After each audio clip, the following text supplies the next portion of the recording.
And even like my starting is always the same. Like I did it before, but I don't know if you notice, I have this like fancy, it's in the basic thing here, I'm pretty sure. And then here, icon setting, there we go.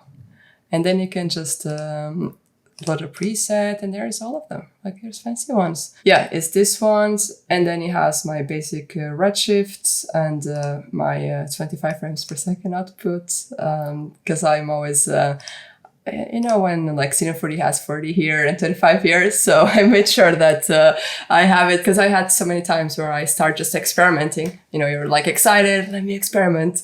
And then you do it in 40 frames, and then you want to render in 25 and you forget it. And then you look at the renders like, what happened? So yeah, just to save myself from that. And as well, and these things are to make sure that I keep my scenes organized. So if they're here, they're a reminder that if I have a camera, it goes in there.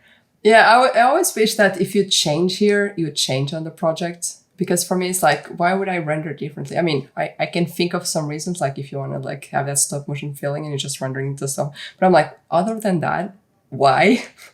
Right, so I always like, why can't I just change here and you change? So pretty much I just set it up like, create a null object here, name it lights, put the color and, the icon with one of these presets. If you can do the same, for example, if you have a material where you have, you use a lot of the PBR things, like you could have just have it here. Like if you always using this, you can have them like here, empty nodes for textures, for example, that go in the correct spots. And you can have this like template PBR. So anything that you have in that scene, you can just go and create like file, save project as, and then you create new Cine 4D, if I'm not mistaken. And then you have to go into where your Cine 4D is installed, which I don't remember now.